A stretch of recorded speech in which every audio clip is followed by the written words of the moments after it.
stood in a courthouse she had never imagined entering, holding a child she had never imagined having in a life she had never imagined surviving long enough to claim. The courtroom in Colt, Montana was small and smelled of old wood and the particular kind of dust that settles into government buildings over decades and never fully leaves. The ceiling was low, the windows were narrow. The fluorescent light overhead buzzed with a frequency that seemed designed to make everyone inside feel slightly uncomfortable, slightly exposed. Nora Voss was 27 years old, and she had long since stopped being surprised by discomfort. She stood at the plaintiff's table with her shoulders back and her jaw set and her dark eyes fixed on the man behind the bench. In her arms wrapped in a pale blue blanket, Colt made the small shifting sounds that 4-month-old babies make when they are caught between sleep and waking.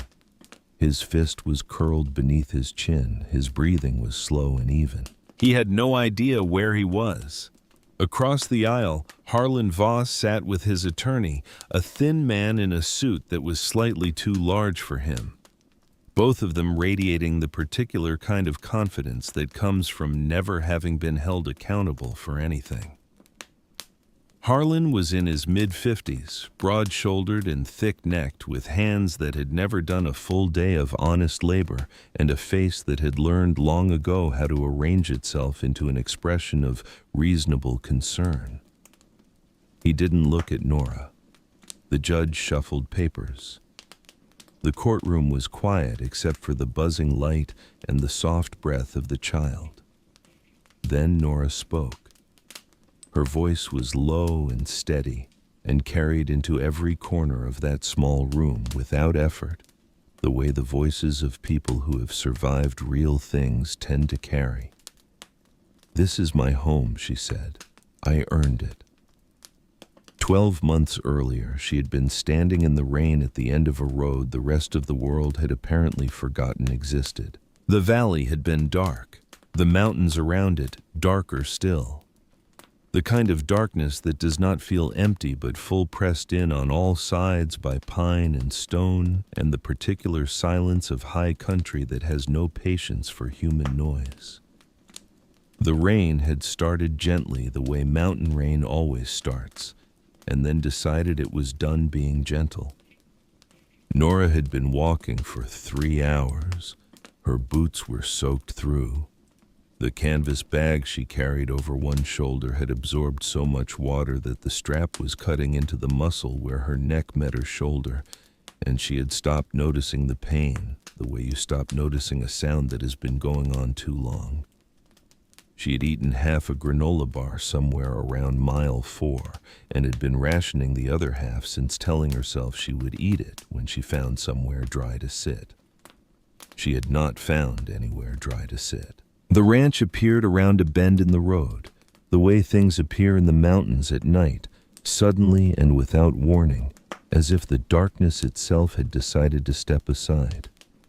A cedar gate, a long gravel drive, a house set back against the tree line with a single light burning in a downstairs window, and beyond the house, solid and wide-shouldered against the sky, a barn. Nora stopped. She had passed gates before. She had knocked on doors before and been turned away with varying degrees of politeness, and she had learned by now that a light in a window did not necessarily mean welcome. But the barn was real, and the rain was real, and the hollow, grinding exhaustion in her body was real, and she had reached the point where the calculus of survival had become very simple.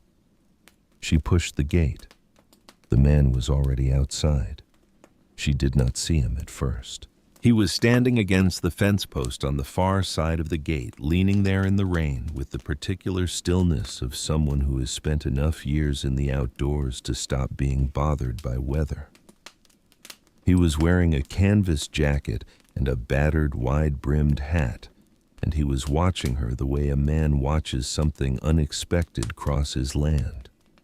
Not threatening, not welcoming, just watching. Nora stopped a few feet from him. She was close enough to see his face now, angular and weathered, the face of a man in his early 40s who had spent those years outdoors. His eyes were pale gray, steady, giving nothing away. He looked at her the way you might look at the sky when you are trying to determine what the weather plans to do. She did not offer an explanation. She did not have a rehearsed speech, and even if she had, she no longer possessed the energy to deliver it. The words that came out were the only words she had left. "Can I stay in the barn?" she said. "I'll do any work you need." He did not answer right away. He just stood there in the rain, looking at her, measuring something she could not name. There was no cruelty in it, but there was no immediate kindness either. He was simply taking stock of her, the way a man who lives alone takes stock of anything that arrives uninvited at his gate. She let him look. She had nothing left to hide and no energy to hide it with. The rain ran down the back of her neck and soaked into her collar, and her feet sank slightly into the mud each time she shifted her weight. A gust moved through the pines above them, and somewhere deeper in the property a loose shutter knocked once against its frame. "The barn's got fresh straw in the back," he finally said. His voice was low and unhurried, the voice of a man who did not spend it carelessly. "Lantern on the main beam. Roof doesn't leak." He glanced at the sky, which had turned from dark gray to something closer to black. "When the real rain hits, you'll be dry." Nora gave a small nod. Nothing more. She did not smile, and she did not waste the breath it would have taken to say thank you. She pushed past the gate and walked across the yard toward the barn, her feet sinking into the cold mud, with each step the wet strap of her bag digging deeper into her shoulder. She did not look back. His name was Cal Merritt, and he learned this about himself that night. He had not thought about anyone standing in his yard in a very long time. He stood at the fence after she disappeared into the barn, and the thought arrived unexpectedly, the way certain thoughts do in quiet moments. When was the last time anyone had walked through that gate? The rain answered him.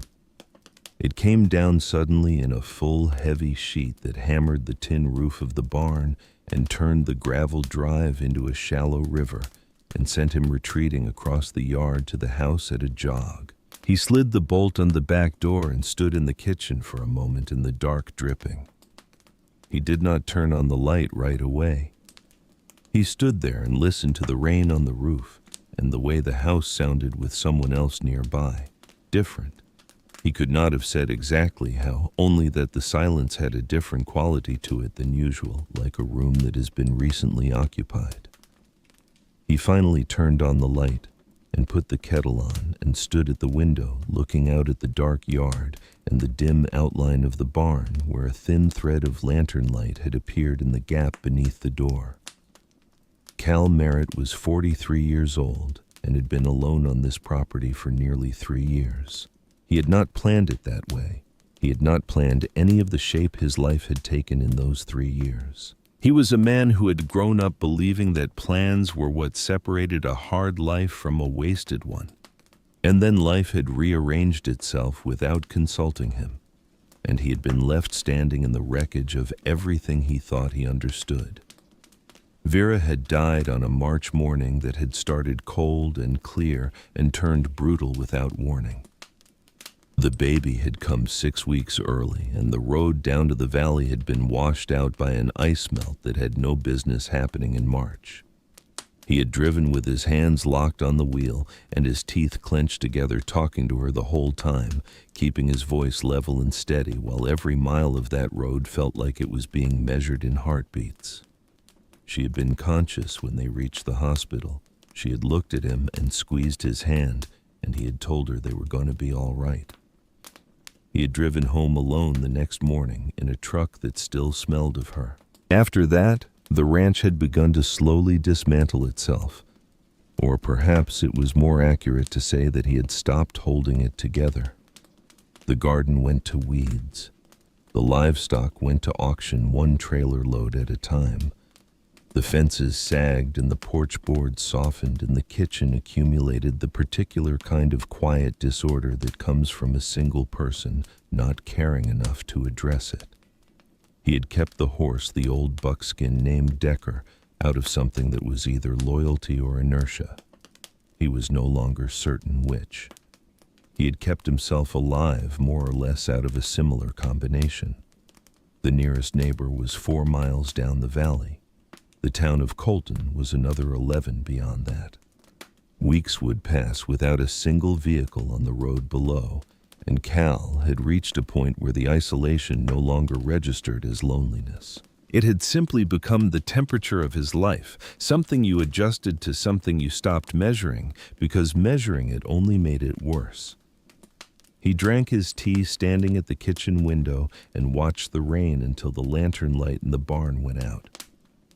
The next morning, he woke to the smell of coffee. He lay still for a moment before opening his eyes, his brain processing the information slowly, as if it had forgotten how to handle something so specific.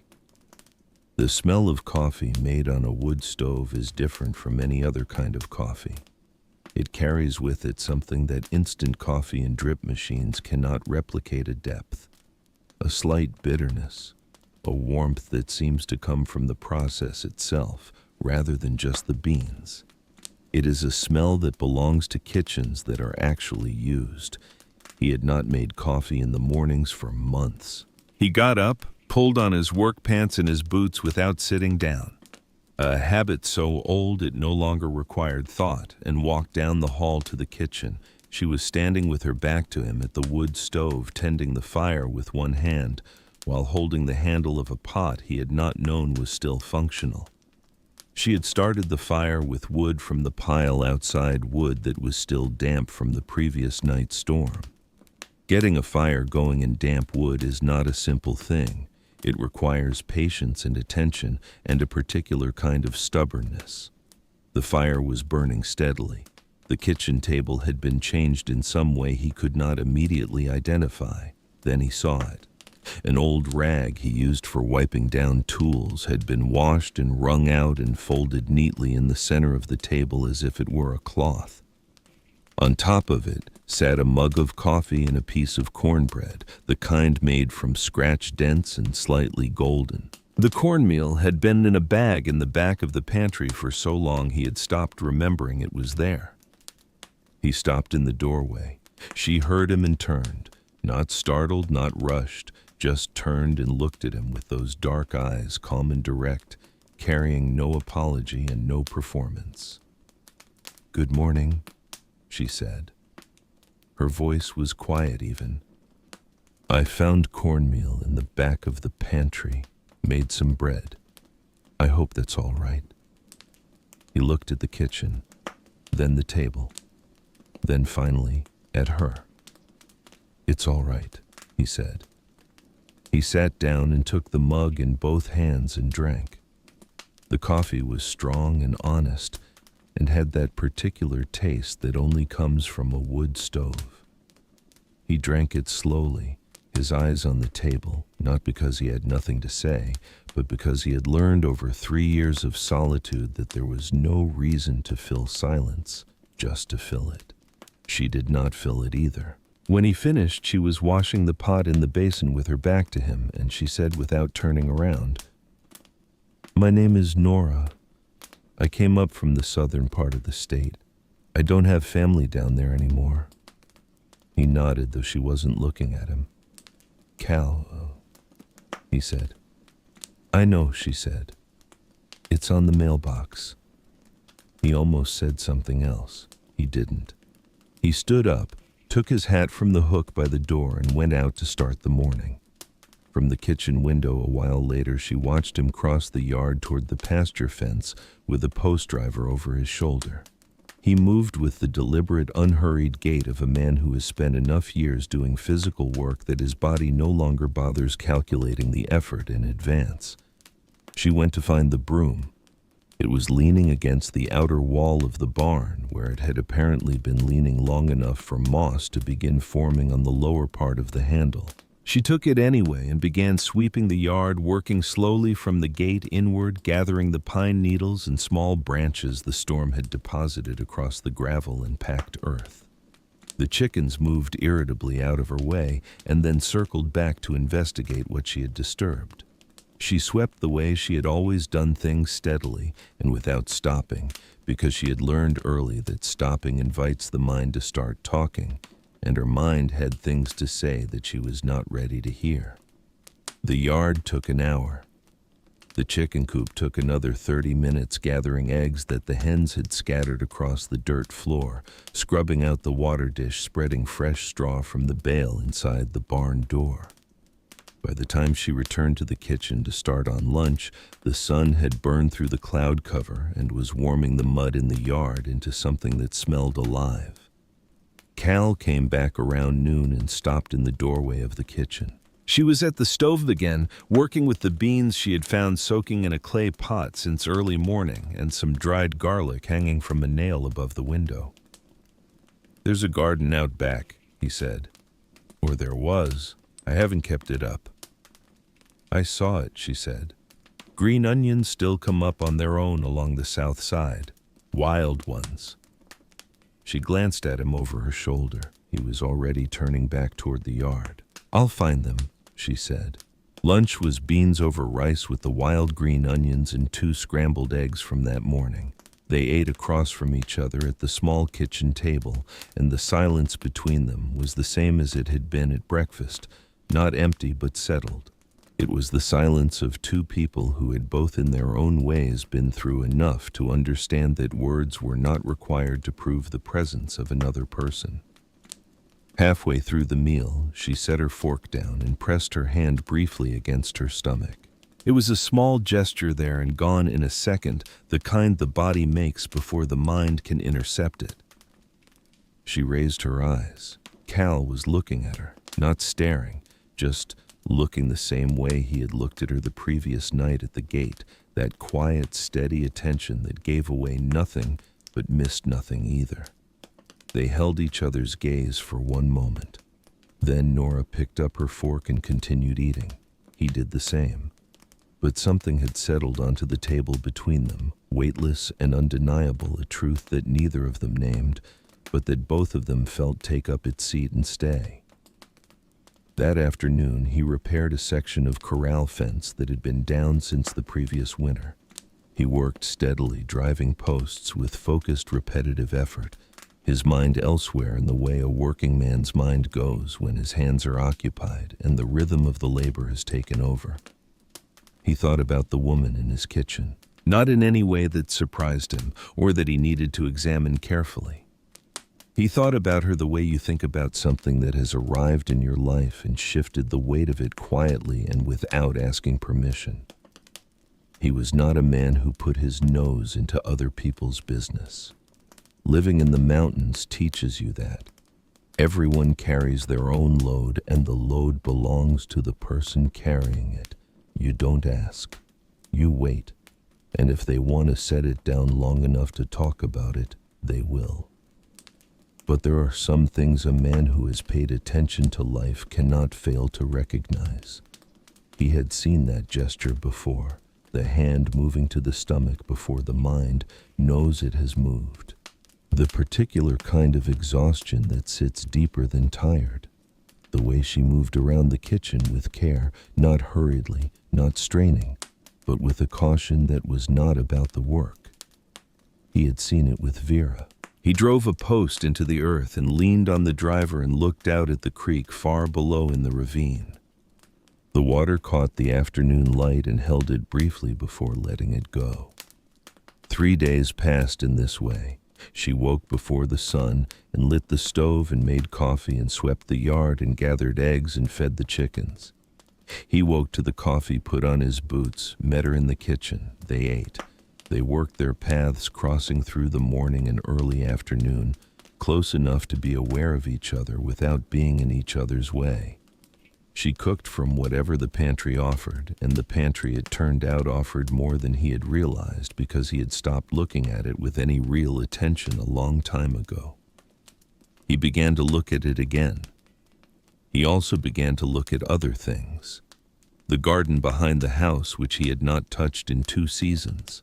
The woodpile, which needed to be extended before the cold came down from the peaks. The second stall in the barn, which had accumulated a drift of old feed bags and broken equipment that needed clearing. These were not new problems. He had known about all of them.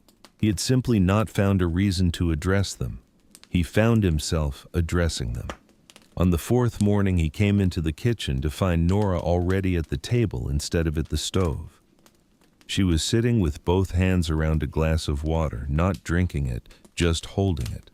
Her face had a pallor to it that the previous days had not shown, and around her eyes was the careful, controlled look of someone managing something privately. "Coffee's on," she said, gesturing toward the stove with her chin. "It's ready." He poured himself a mug and sat down across from her and didn't say anything about the way she looked. He drank his coffee slowly. She sipped the water. The morning moved around them, the light changing in the window, the chickens starting up their noise outside.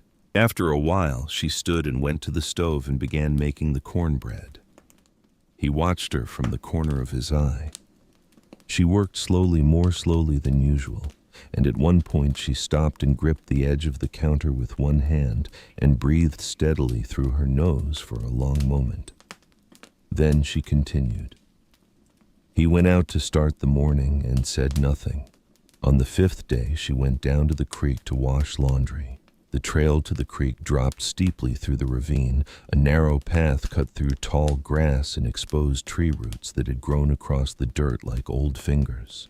Nora went carefully, the laundry bundled under one arm and the empty bucket in her other hand, gripping the brush along the sides of the path whenever the footing felt uncertain.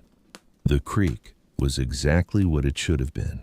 Gentle and clear, running over smooth, rounded stones, with that particular unhurried energy of water that knows exactly where it is going and is in no hurry to get there. The far bank was overlung with cottonwood and pine, and the morning light came through the leaves in thin ribbons that moved on the water's surface. There was a wide, flat rock on the near side, dark with moisture and worn smooth, and Nora set the bucket down and looked at it for a moment before she knelt. It had been a long time since she had stopped moving long enough to look at anything. The last several months existed in her memory as a kind of continuous motion, a series of places she had tried to stay and been unable to, a series of doors that had opened and then closed, a bundle of possessions growing lighter as she left things behind because carrying them had become more expensive than losing them. She had moved through those months the way you move through water when you are not sure of the depth, carefully always keeping something in reserve. She began to wash the clothes. The repetition of it, the soaping and the scrubbing and the wringing, was the kind of work that asks nothing of you but your hands. And there is a particular peace in that. Her mind went quiet the way it rarely did. The water was cold and the rock was hard under her knees and the sun was warm on her back. And for a few minutes she existed simply in the physical world without the other world pressing in. She washed her own clothes. She washed the kitchen rags and the old cloth from the table. Then she reached for Cal's shirts, 2 of them that had been left by the basin, and began washing them too. It was not a thought-out decision. It was simply what you did. You took care of what was around you because it was there and it needed doing, and common life, even between strangers, creates its own quiet obligations without requiring a conversation about them. The dizziness came without warning. It started as heat at the back of her neck, a sudden warmth that had nothing to do with the sun. Then a slow, nauseating tilt of the world, as if the flat rock had decided to become something less stable. She closed her eyes and pressed one hand against the stone and breathed. The creek kept running. The birds kept calling from the far bank. She stayed very still and let the feeling do what it was going to do. It passed, mostly, but when she opened her eyes and tried to straighten her legs, felt like something unreliable, and she stayed crouched over the rock for another long moment, one hand still flat against the stone, breathing carefully. She knew what this was. She had known for weeks, had known and kept moving, kept pushing it to the far edge of her awareness, the way you push a difficult conversation to the back of your calendar, telling yourself you will deal with it. When there is time, when there is space, when you are somewhere that feels solid enough to hold the weight of it. She had not been anywhere solid enough. She stood up slowly, straightening 1 degree at a time, and turned to face the water. The creek ran over the stones with its endless, indifferent patience. A kingfisher shot past low over the surface, a bright streak of blue and orange, and was gone before she could fully see it. She placed her hand on her stomach. Not the quick, intercepted gesture from the kitchen. This was deliberate. A slow, full placement of her palm over the center of her fingers spread pressure gentle. She stayed like that for a long time. And what had been a hovering certainty for weeks, something she had kept peripheral, something she had refused to let settle into the center of her vision, finally came and stood directly in front of her. It did not announce itself dramatically. It simply arrived. Like the creek arriving at the rock, having been on its way the whole time. The tears came quietly. They did not come with sobs or any of the theater of grief. They simply moved down her face the way water moves, finding the path of least resistance and following it. She didn't know precisely what she was crying about. Fear was part of it. The particular loneliness of carrying something this large without anyone to carry it with. The complicated, thorny feeling of being 27 years old and more alone than she had ever imagined being. And underneath all of that, something that was harder to name, something that might have been relief. The relief of a person who has been holding a truth at arm's length for so long that finally letting it close enough to touch feels like putting down a heavy box. She stood at the edge of the rock and cried without sound, and the creek moved past her, and the mountain held still around her. Cal saw her from the top of the ravine. He had come to retrieve a hoe he had left near the top of the trail 2 days earlier and forgotten. He stopped when he saw her through the trees, her figure small against the wide, flat rock, her hand pressed to her stomach, her shoulders moving in that unmistakable silent rhythm. He did not go down. He knew with the kind of knowledge that comes from having lived enough life to understand what it looks like from a distance, that some moments need to be witnessed but not interrupted. That the presence of another person, when a person is reckoning with something alone, can close a door that needs to stay open for a little while longer. He stayed among the pines and watched her, her hand on her belly, her wet hair against her face, the way she seemed to be having a conversation with the water that she needed to have without him there. He felt something move in his chest. It was not desire, and it was not pity. It was older and quieter than either of those things. It was the feeling that comes when you recognize in someone else a pain that rhymes with your own. Not the same pain, not a matching wound, but the same fundamental shape, the shape of loss, of being the last one standing in a place that was supposed to hold more people. He knew that shape the way he knew the shape of his own hands. He waited until she stood up, gathered the laundry into the bucket, and began making her way back up the trail. Then he moved back through the trees toward the pasture and did not let himself be seen. That evening she was quieter than usual, which was saying something. They ate dinner with the lantern between them, casting its yellow light across the table, and the silence had a different weight to it than the comfortable silence of the previous days. Not heavy, not fraught, just changed, like weather that has shifted and has not yet decided what it intends to become. Cal set his fork down. He looked at his plate for a moment, choosing his words carefully. Not to impress her, only to be accurate. "There's a midwife in Colton," he said. "Her name is Edna Price. She's been delivering babies in this valley for 40 years. She knows more about women's medicine than anyone in the county." He paused. "If you ever need to see her, I can take you." Nora looked at him across the table. The lantern light moved between them. She held his gaze for a long moment, and he watched her work through the offer, turning it in her hands, checking it for traps the way someone who has been disappointed enough times checks every doorknob before trusting it with their weight. She found no trap.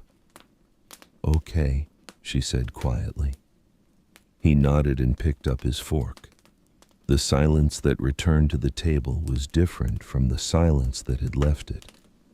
Something had been laid down between them, careful and tentative, but real. A small, fragile thing that had not been there before. They rode to Colton 4 days later, leaving before the mountain heat could settle in. Cal rode Decker, the old buckskin who knew every turn of the trail from years of making it, the animal's head low and patient, and its footing unhurried on the red dirt road. Nora rode behind him, her bundle in her lap, balancing with her knees, careful not to lean against him. She had not leaned on anyone in a long time, and she was not sure she remembered how. The road cut down through pine forest and then opened out into the valley where the mountains stood back far enough to let the sky be large. The town of Colton appeared along the valley floor, a single main street of weathered storefronts and a white church steeple that looked like it had been there longer than anything else and intended to outlast it all. Edna Price's house was at the eastern end of the street, a small house with blue paint fading in patches and a front garden full of sage that released its sharp, clean scent whenever the morning breeze caught it.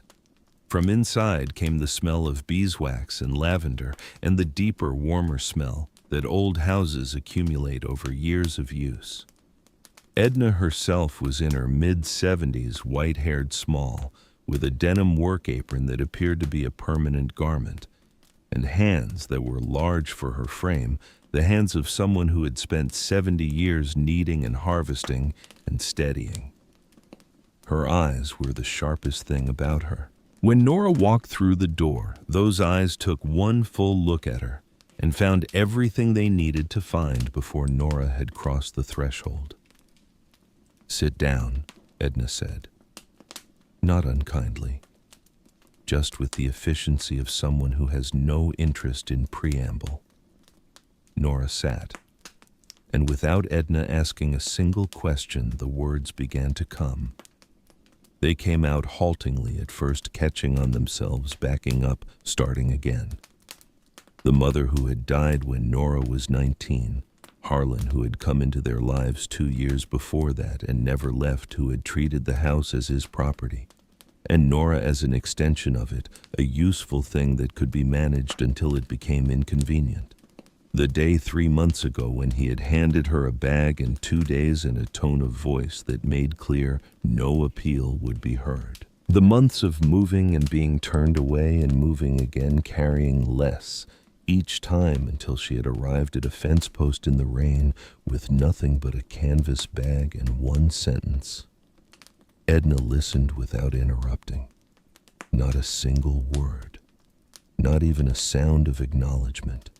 She just sat very still with her hands in her lap and let Nora talk until there was nothing left to say. When Nora finished, Edna stood up. She went to a cabinet and returned with a small jar of dried herbs. She placed her hands warm and dry and certain on either side of Nora's face for a moment, her eyes closed. Then she sat back down. "You're expecting a child," she said. Her voice was quiet and matter-of-fact, carrying no alarm and no judgment, only information and a kind of steady, practical warmth. Nora had known for weeks, but hearing it said plainly in this small room that smelled of beeswax by a woman who had brought hundreds of children into the world made it something different. Made it true in a way it had not entirely been before. She did not move. "How far?" she asked. 10 weeks, give or take a few days. The baby is healthy." Edna folded her hands in her lap. "You're the one who needs more food and more rest and less of whatever you've been carrying. Can you manage that?" Nora looked at the window. Through it, the mountain rose pale and enormous against the morning sky. She thought of the strange order of things, the barn, the coffee, the swept yard, the meal on the table, the broom that was already doing better work than the one she had found. "I think so," she said. Edna watched her for a moment. Then she said in the same quiet, practical tone, "Your father was Walt Voss, from over near the Harlon Creek drainage." Nora looked at her. "He came in to see me a few months ago," Edna said. "Before he passed, he talked about you." The room became very still. "He passed," Nora repeated. 8 weeks ago." Edna's voice was careful now, measuring each word. "I'm sorry. I assumed Harlan would have told you." The name sat in the room like something with weight and smell. "He didn't," Nora said. Edna reached into the drawer of the side table beside her chair and produced a folded piece of paper. She smoothed it once with her palm and held it out. It was a notice from the Colt County Probate Office, standard form county letterhead. Nora's name was on it, listed as sole heir. Her father, Walter Leonard Voss, had died intestate, except for a handwritten will filed with the county recorder 6 months before his death.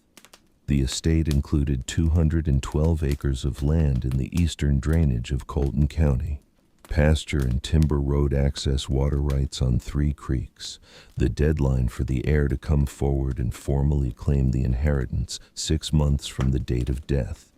Nora counted. 2 months already gone, 4 remaining. She sat with the paper in her hands and looked at the address of the property, Eastern Drainage, Colton County. She thought about the map she had studied at the gas station 3 days before she found Iron Creek, the way the roads cut through the valley, the way the properties lined up against the mountains. She looked up at Edna. "How close is this land to the Merritt property?" she asked. Edna met her eyes. "Adjacent," she said. "The fence lines touch." Nora looked back at the paper. Outside the window, the mountain held its position exactly where it had always been, doing what mountains do, which is to say nothing at all, only standing there patient and enormous, waiting for the people below to understand what they were looking at. The ride back to Iron Creek took the better part of an hour, and they rode most of it in silence, the way they had ridden into town. The mountains moved slowly past them on either side, and the air was warming now, carrying the smell of pine resin and the dry sweetness of the valley grass.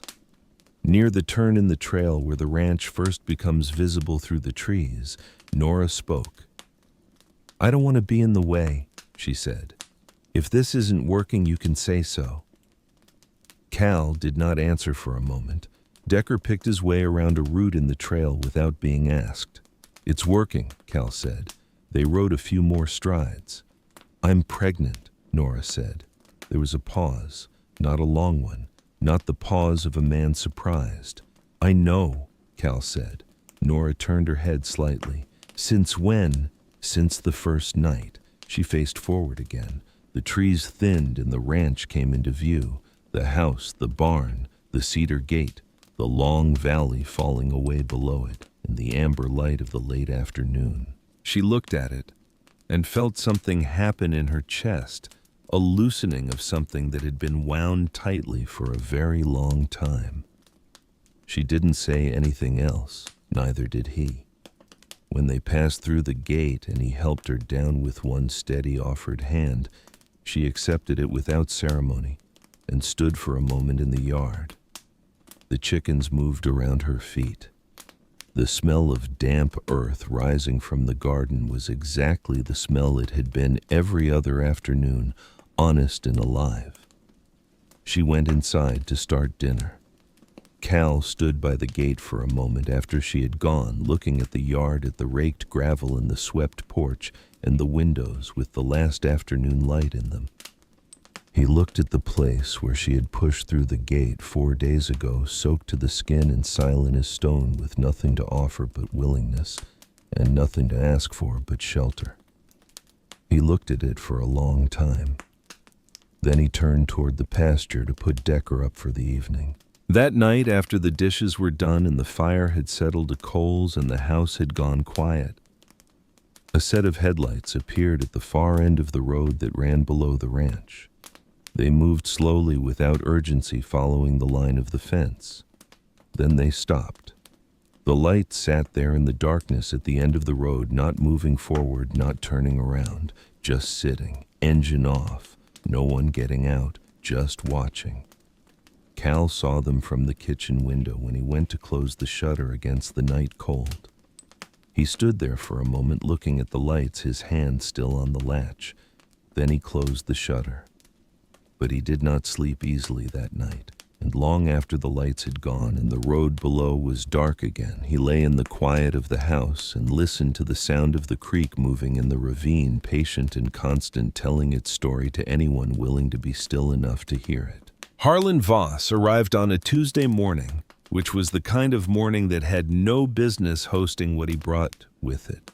The sky was clean and pale blue, the kind of blue that only appears at elevation after a cold night, and the light was coming down through the pines in long, easy angles that made the yard look like something from a painting.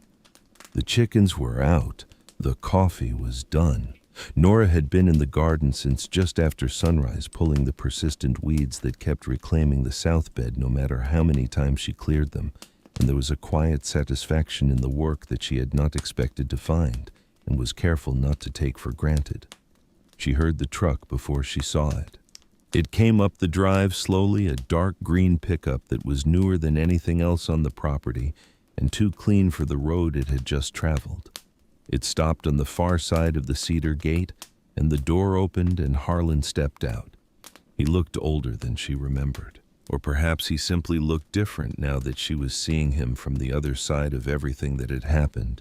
He was broad and heavy through the shoulders, wearing a collared shirt that was too formal for the country he was standing in, and he walked toward the gate with the unhurried ease of a man who had spent his whole life arriving places and expecting them to rearrange themselves around him.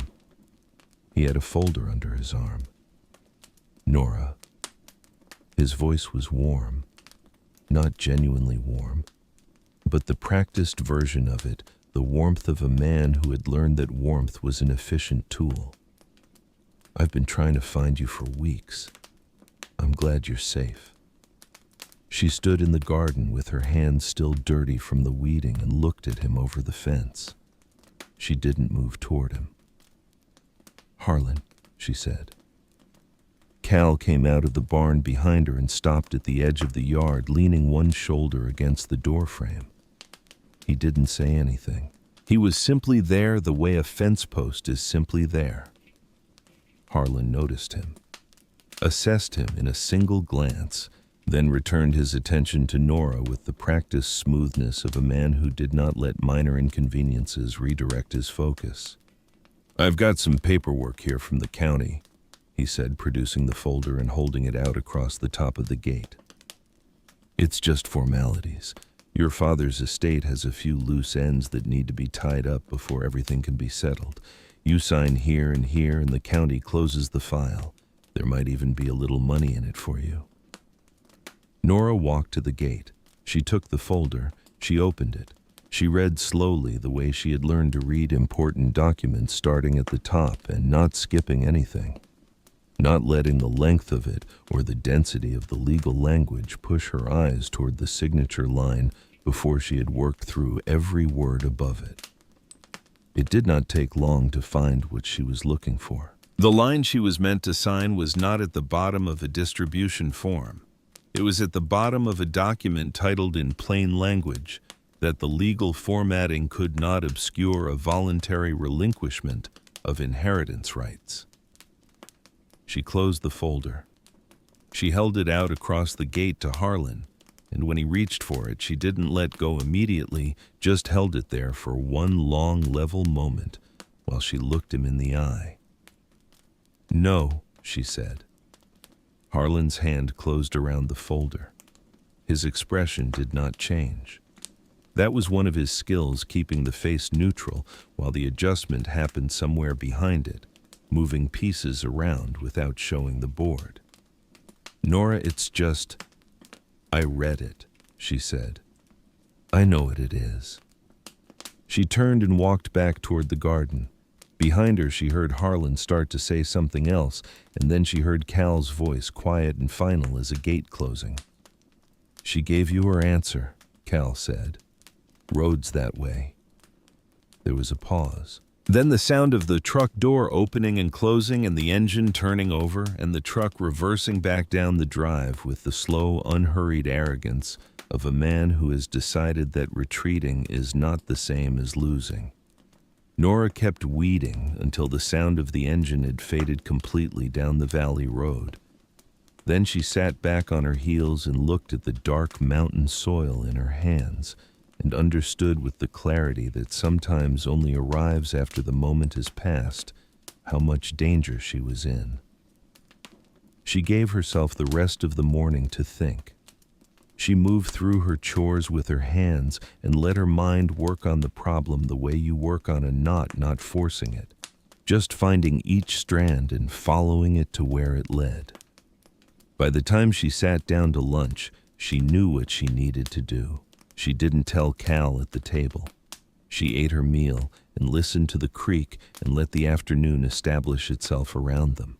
The next morning, before Cal was up, she started Decker. She had watched Cal saddle the horse enough times to understand the sequence, and Decker was a patient animal who accepted the saddle blanket and the cinch without complaint, turning his large, dark eye toward her once, as if to register that she was not the usual person doing this, and then returning to his contemplation of the middle distance. She led him out of the barn mounted from the fence rail and pointed him down the valley road toward Colton. The ride took 50 minutes.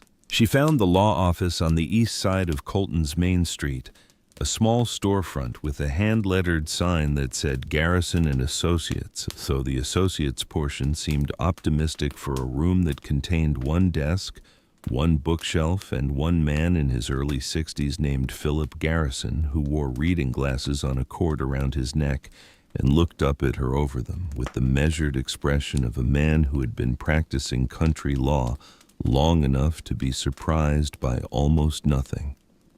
She tied Decker to the post outside and went in and sat down across from Philip Garrison and told him what she needed. He listened. He asked 4 questions, precise and practical. He took notes in a small, cramped hand. Then he opened a drawer and produced a manila folder of his own. He spread 3 documents on the desk between them. The first was the handwritten will her father had filed with the county recorder 6 months before his death, witnessed by 2 neighbors whose names she did not recognize, but whose signatures were clear and properly notarized. The second was a certified copy of a document Harlan had filed with the county probate office 22 days earlier. It was a relinquishment of inheritance rights, bearing Nora's name, bearing what appeared to be Nora's signature. She had never seen this document before in her life. She had certainly never signed it. She looked up at Philip Garrison. He looked back at her over his reading glasses with the expression of a man confirming something he had already suspected. "That signature," she said. "Is not yours," he said. "That would be my assessment. Obviously, a handwriting expert would need to confirm it for the court, but you've looked at it for 10 seconds, and I can see from your face that it is not yours." "He filed this 3 weeks ago." 22 days ago, yes. Before he came to see me with the other form, the one he wanted me to sign." Garrison nodded. "The document he brought you would have been a duplicate. If you had signed it, it would have appeared to be a voluntary second confirmation of the first. The court would have accepted it without question. He folded his hands on the desk. As it stands, the original filing is fraudulent, but the clock is still running. You have 60 days from the date of that filing to submit a formal contest. That is the statutory window. Nora counted backward. That's 5 weeks from today, she said. 37 days to be precise. She looked at the signature on the document. The handwriting was not hers, but it was close enough that a court clerk processing a stack of probate files would have no particular reason to pause on it. Harlon had been planning this before he even came to the ranch. She sat in that small law office for another 20 minutes, working through the mechanics of what a formal contest required. Garrison explained it in plain, methodical language, what she needed to file, what evidence would be required, what the likely timeline looked like. He was not warm, and he was not cold. He was simply competent, and in that moment, competence was exactly what she needed. She rode back to Iron Creek in the early afternoon, the sun high and the valley shimmering in the heat below the tree line. Decker moved along the familiar road at his steady, unhurried pace, and Nora rode without holding the reins tightly, letting her hands relax, letting the rhythm of the horse under her do what that rhythm had always done, which was to make the mind's grip on its problems loosen just enough to let them be examined from a slight distance. She had 37 days. She had a fraudulent document she had never signed. She had a claim that was legally valid and a court that would hear it if she brought it the right evidence in the right form. What she did not have was an address. That was the hinge the whole thing turned on. To contest the probate filing, she needed to demonstrate standing as a legitimate heir. To demonstrate standing, she needed a verifiable place of residence. A person with no address was, in the eyes of the law, a person with no ground to stand on. She was still thinking about this when she came through the gate and found Cal at the water pump in the yard filling a bucket for the garden. He looked up at her as she came down off. Decker said nothing about the fact that she had taken the horse without asking and returned to the pump handle. She unsaddled Decker and brushed him down and gave him fresh water and a measure of grain.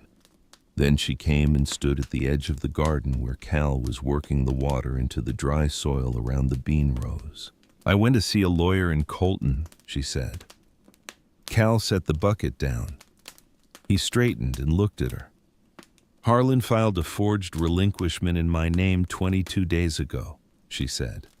"I have 37 days to contest it, or the court accepts it as valid." She paused. "To contest it, I need a verifiable address, a legal residence I can put on the filing." Cal was quiet for a moment. A warm wind moved through the bean rows between them. "Use this one," he said. "You'd need to sign a residency confirmation, a notarized statement to the county saying I live here." "I know what a notarized statement is," he said. "It could bring problems to your property. If Harlon decides to push back, Nora." He said it the way he said most things, without particular force, but without any room for argument either. "Use this address." She looked at him for a moment. She had the complicated feeling of someone who has braced for resistance and found none who has prepared arguments that will not be needed, who must now simply accept the thing being offered and sit with the unfamiliar weight of that. "Thank you," she said.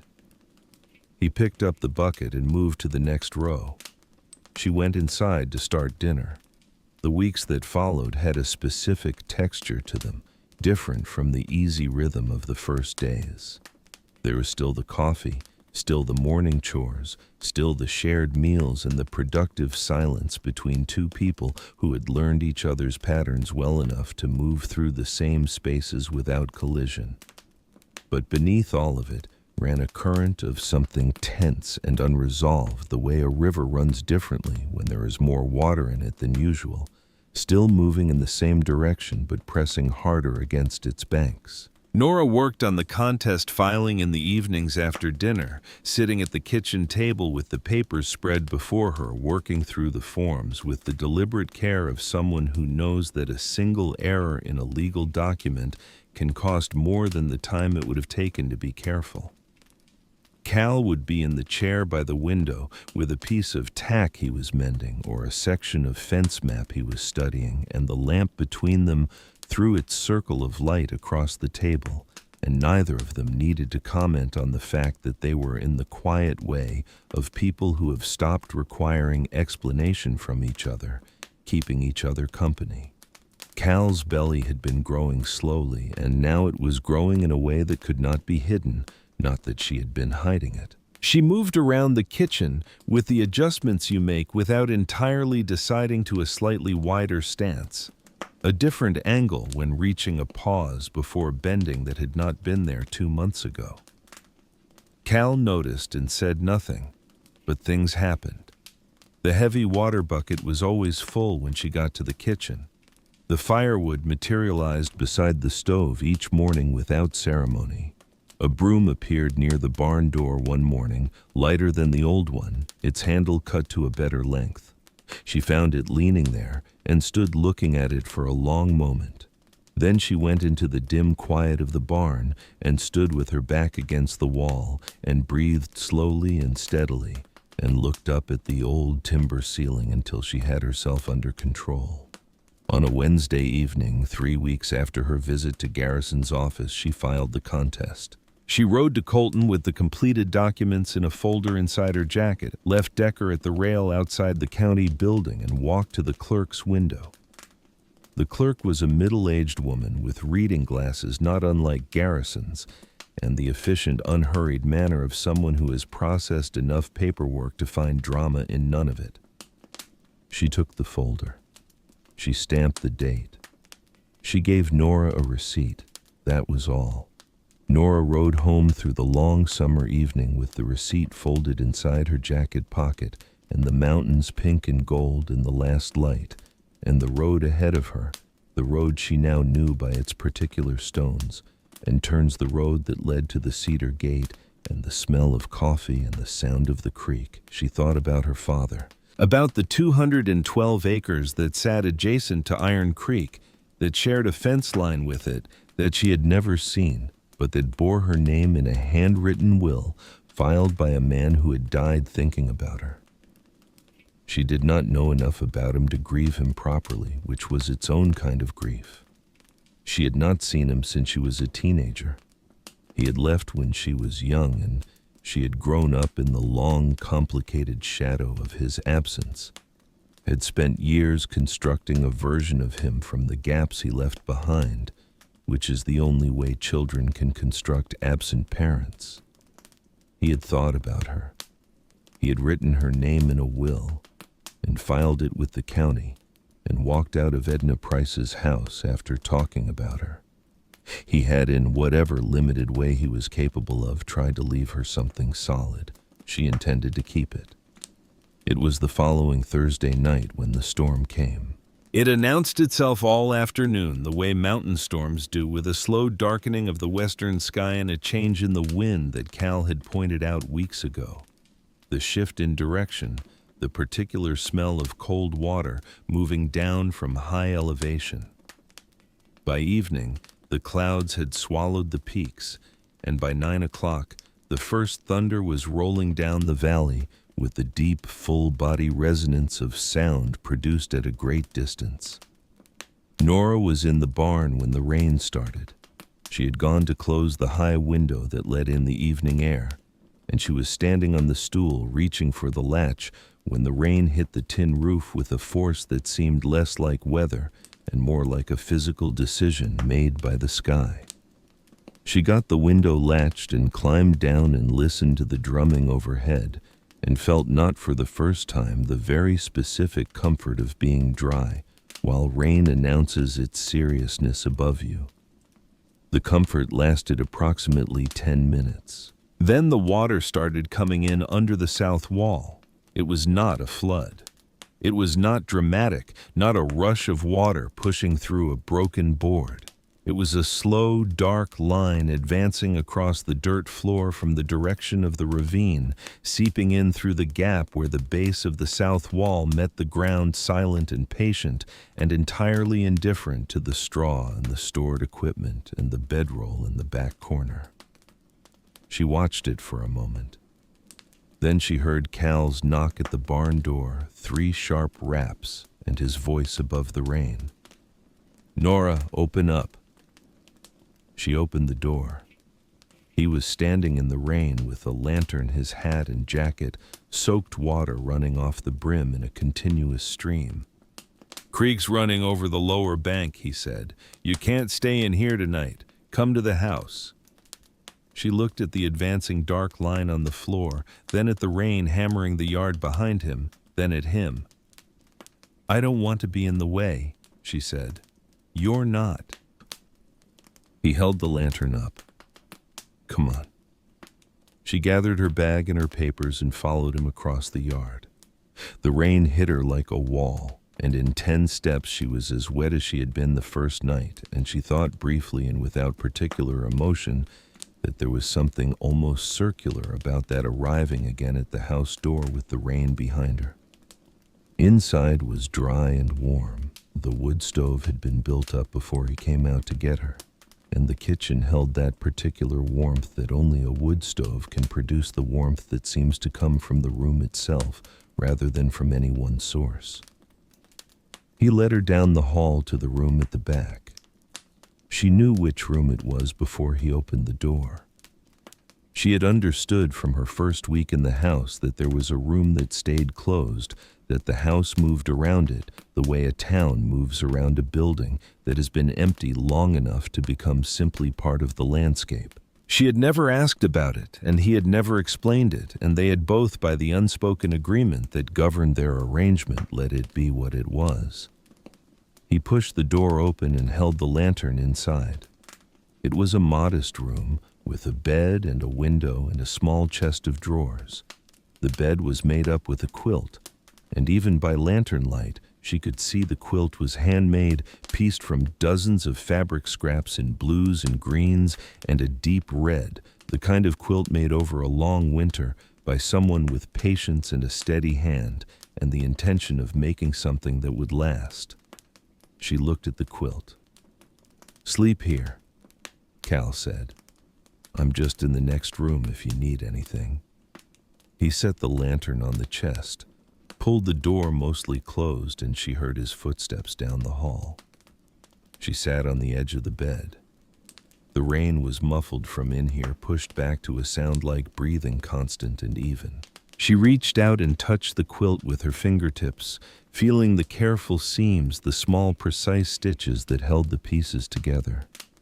She lay down on top of it and pulled a blanket over herself and listened to the storm moving through the valley.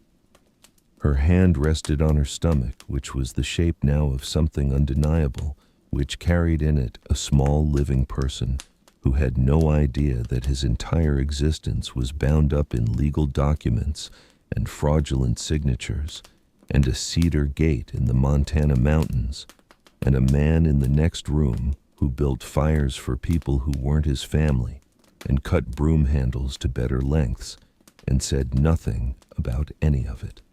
She slept deeper than she had slept in months. On the other side of the wall, Cal lay in the dark and listened to the rain on the roof and the sound of the house with another person in it. It was different from the almost nothing of having someone in the barn. This was the house itself being different. The air of it, the way a sound in one room is heard differently when someone else is sleeping in the next one. He thought about Vera. He did not do this on purpose. He did not sit in the dark and decide to think about her. She simply arrived the way she sometimes still did not, with grief anymore exactly, but with presence. Her quilt on the other bed, her hands that had made it, that had pressed the pieces together through 3 winter months, singing sometimes while she worked. Her voice, which he could still hear if he was still enough. He had not been still enough in a long time. He lay there and listened to the rain and let her be present without trying to hold on to it, which was the only way you could hold on to something like that. Eventually, the rain softened and the thunder moved east, and the creek settled back into its banks, and the house was quiet, except for the sound it had always made, the old wood settling in the dark, the wind finding the corners it knew, and underneath all of it, patient and constant, the voice of the water in the ravine. In the morning, Nora was already at the stove when he came to the kitchen, the same as always, the coffee already made, and the kitchen already warming, and the fact that she had come from the other room rather than from across the yard changed nothing about any of it. He sat down. She set the mug in front of him. The day was clear after the rain, the way days always are after a big storm, the air washed clean and the light sharp, and the mountains vivid against the sky. 3 weeks later, on a Friday evening in late August, Harlon Voss came back. He didn't come alone this time. The truck was the same dark green pickup, but there was a county sheriff's vehicle behind it, and when the two vehicles stopped at the gate and the doors opened, the man who stepped out alongside Harlon was wearing a badge. He was a heavy-set man in his 50s named Clifton, whom Cal recognized from years of living in the county and whom he had never had particular reason to form an opinion about until this moment. Cal came to the gate. Nora was on the porch with her hand on the post watching.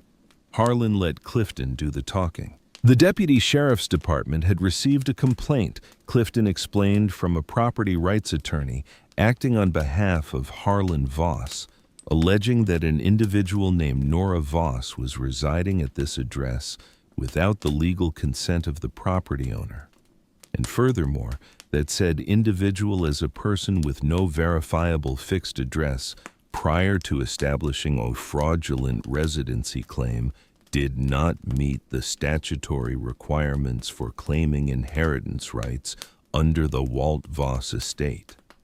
He produced a document. He held it out to Cal.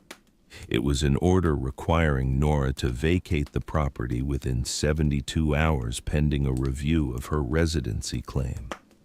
Cal took the document. He read it. He folded it once and held it in his hand. "This property belongs to me," he said. "I have the title. That woman lives here with my full knowledge and consent. I signed a notarized residency confirmation to that effect 3 weeks ago, and it is already part of the court record." Clifton had the expression of a man who was carrying a message he had been given and was not entirely comfortable with what was inside the envelope. The complaint alleges the residency was established for the specific purpose of enabling an inheritance claim, he said, which would constitute fraud. The complaint was filed by a man who forged her signature on a legal document, Cal said. That's also part of the court record. Clifton looked at him, looked at Harlon, looked back at Cal. Harlon spoke for the first time, his voice carrying that practiced warmth. "Cal, I think if you understood the full picture here." "I understand the full picture," Cal said. His voice had not changed in volume or temperature. It remained what it always was, level and unhurried, but with something underneath it now that was neither of those things. "She lives here. That's her address. The order you're holding is based on a complaint filed by a man under criminal investigation for document fraud, and I suspect Deputy Clifton already knows that." Clifton looked at his shoes briefly. Harlan's warmth adjusted itself slightly. "Nobody's under investigation." "Not yet," Cal said, "but the filing's in front of a judge, and judges tend to move faster when there's a forgery involved." The yard was quiet. A chicken moved around the edge of the woodpile and disappeared behind it. The mountains stood in their usual position, doing what they always did, which was to make everything happening below them look appropriately small. Harlon looked at Nora on the porch. Nora looked back at him from above the swell of her belly, her hand still on the porch post. her dark eyes as steady as they had been across the kitchen table from Edna Price and across the gate from Harlon 3 weeks earlier. She had the look of someone who has finally stopped being surprised by a thing and has therefore stopped fearing it. "You have nothing here," Harlon said. His voice had dropped the warmth completely now. He was looking at her the way he had always looked at her when they were past the performance of family and into the actual mechanics of what they were. "You have no money, no history, no claim that will hold up. You're squatting on someone else's land and using it to steal what isn't yours." "What was my father's is mine," Nora said. Her voice was quiet. "And the court will say so." Harlon looked at Cal. "You're making a mistake getting involved in this." "I'm already involved," Cal said. "Good evening, Harlon." Clifton folded the document back under his arm. He said something quiet to Harlon and walked back toward the sheriff's vehicle.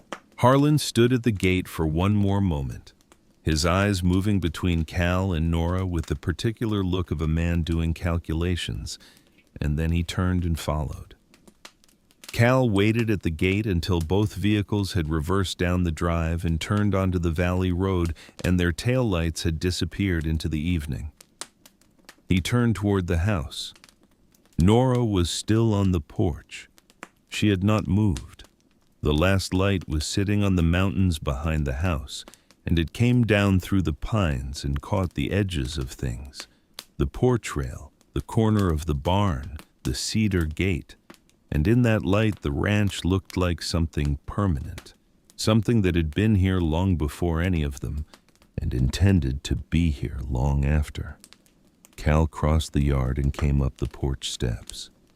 He stood beside her and looked out at the valley, and she stood beside him and looked at the same valley, and neither of them said anything for a long moment. Then she said very quietly, "He's not going to stop." "No," Cal agreed. "The court date is in 8 weeks. I know. He'll try something else before then. Probably." She was quiet for a moment. "I'm sorry for bringing this here." Cal said nothing for long enough that she turned to look at him. He was looking out at the valley with the expression he wore when he was taking in something large, a weather system, a problem with the land, something that required the full patient attention of a man who had learned that most things, if you looked at them steadily enough, revealed their nature. "You didn't bring it," he said finally. "It followed you. There's a difference." She looked at him for a moment longer. Then she turned back to the valley. The evening settled around them. The creek spoke from the ravine. The light faded from the mountains in the slow, generous way it fades at elevation, not hurrying, not apologizing, simply withdrawing in its own time. It was 3 weeks later on a cool night in late September that the labor started. Nora had been quieter than usual all day, a different kind of quiet from her ordinary quiet, more concentrated, more internal, as though she had withdrawn into some deeper part of herself and was attending to something that required her full attention. She ate barely anything at dinner. She sat at the kitchen table for a long time after the dishes were done, one hand resting on her stomach, the lamp low beside her. Cal had not gone to bed. He had found reasons to stay in the kitchen, checking the water level in the pot, adjusting the damper on the stove, sitting in the chair by the window with his hat on his knee. He had not been able to have said precisely what he was waiting for. He had simply stayed. At just past midnight, she made a sound. It was not loud. It was low and controlled the sound of someone managing something that wants very much not to be managed, and it lasted only a moment before she brought it back under discipline. But it reached him clearly through the quiet house, and he was at her door in the time it takes a man to stand up and walk down a hall. "Nora, come in." She was sitting on the edge of the bed, both hands braced on the mattress beside her, her face pale in the lamplight and set with the careful concentration of someone navigating by instruments in bad weather. She looked up at him, and the look was not afraid exactly. It was focused.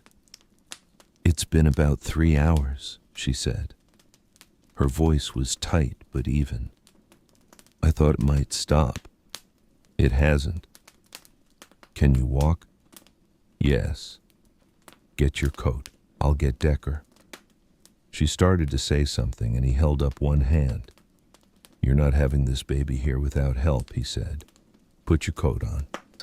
He was in the barn in under a minute, hands moving through the familiar motions of the dark saddle blanket and cinch and bridle without needing light to find them.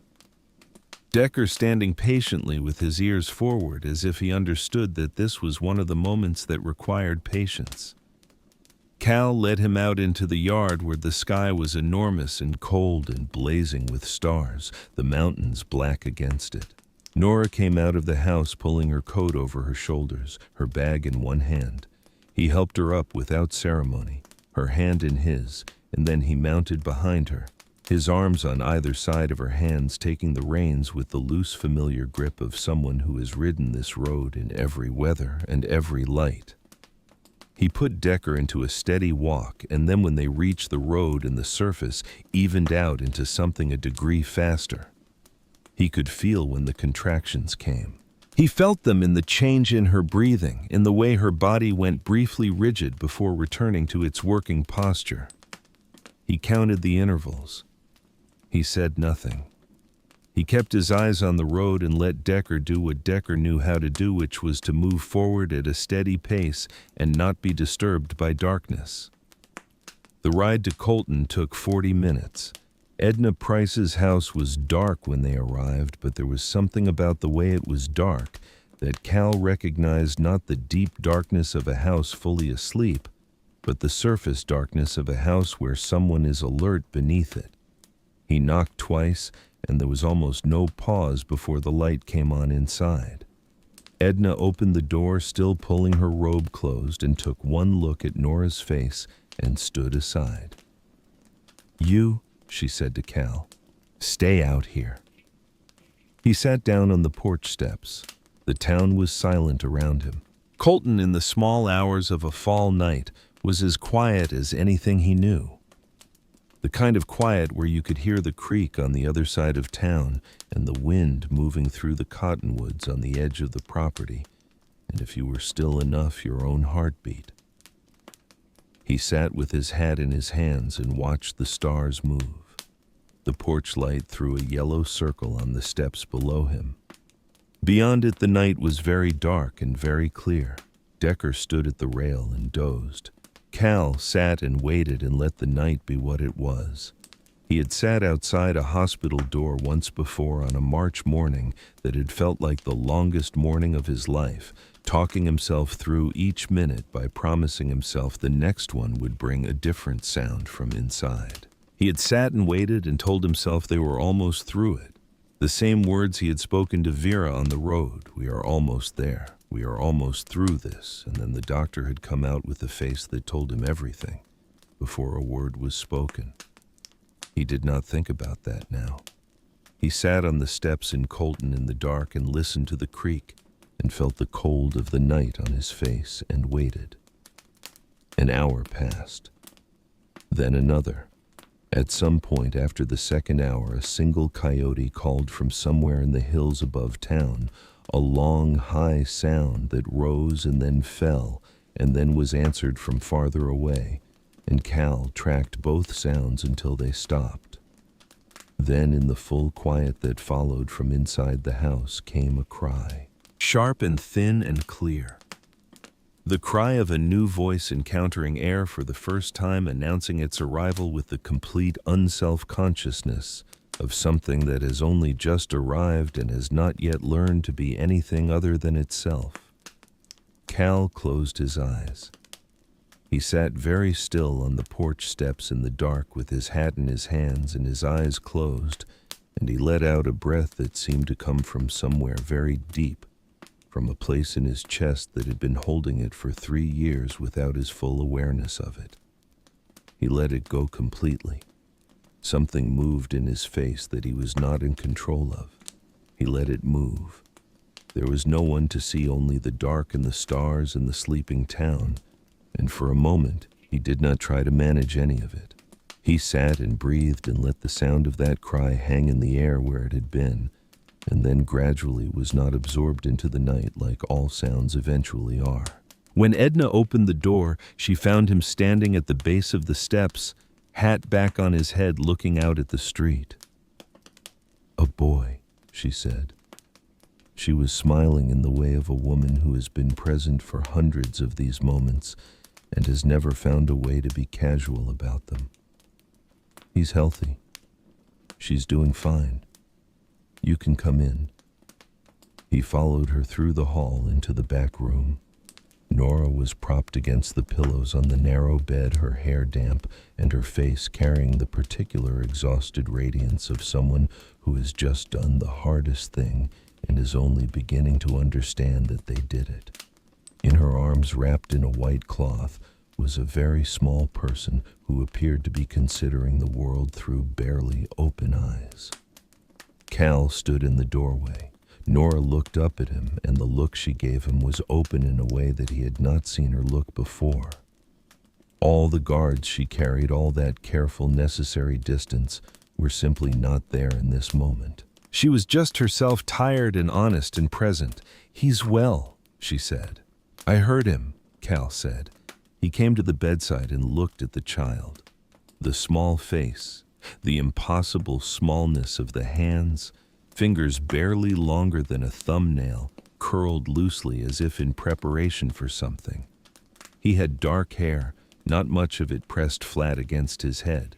His chest rose and fell with the focused seriousness of someone doing something important. "His name is Colt," Nora said. Cal looked at her. "After nothing in particular," she said. "Just a name that seems like it belongs to someone who'll need to be sturdy." Cal looked back at the child. He considered the name.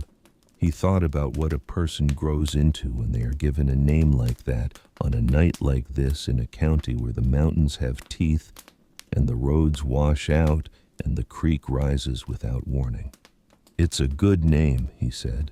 He stayed until Edna shooed him out to let them rest, and he rode home in the first pale light of dawn, with the mountains beginning to show themselves against the sky emerging from the darkness, the way mountains do, as if they had been there all along, which of course they had. The valley was quiet and cold, and the road was empty, and Decker moved along it with the steady patience of an animal that has been trusted through a long night and knows it. Cal rode and let the morning come around him, and somewhere on the road between Colton and Iron Creek, in the particular silence of high country just before the birds begin, he felt something settle. Not the end of grief, not the erasure of the 3 years behind him, or the weight of the room at the back of the house, or the March morning that had rearranged the shape of everything. None of that was gone. None of it would be. But alongside it now something else. The sound of a voice he had not heard before tonight, arriving in the dark, knowing nothing and claiming everything. He rode home through the pale dawn and put Decker in the barn and went to the kitchen and started the fire and put the coffee on, because in 4 or 5 hours they would be coming home, and when they did, the coffee should be ready. It was the following morning, when he went to clear out the second stall in the barn to make a cleaner space for the weeks ahead, that he found the letter in his coat pocket. He had forgotten it was there. He had found it 2 days earlier in the small pile of Nora's papers she had left on the kitchen table when she went to file at the county building, and he had folded it and put it in his pocket, intending to give it to her, and in the events of the subsequent days he had simply not. He unfolded it now. It was old paper, not ancient, but old enough to have softened at the folds and gone slightly yellow at the edges. The handwriting was the man's deliberate and unshowy. It said, "If you ever lose your way, find Iron Creek, Montana. The man there is good people. Tell him Walt Voss says so." Cal read it twice. He stood in the dim light of the barn with the letter in his hands and thought about what it meant, about the fact that Walt Voss had known this address, had known this name, had thought of this place as somewhere his daughter could go if she needed solid ground. He folded the letter and held it. He would tell her. When the time was right, when she had slept and eaten, and let the first days of Colt's life be what they needed to be, he would tell her. But now, standing in the barn in the early morning, with the letter in his hands and the coffee on in the kitchen, and a world that had quietly, stubbornly, without asking anyone's permission, arranged itself differently than it had been a year ago. What he felt was something he had not felt in a very long time. He felt, in the most provisional and honest sense of the word, grateful. He put the letter in his chest pocket next to his heart. Then he went to finish clearing the stall. 3 days later, the letter from the bank arrived.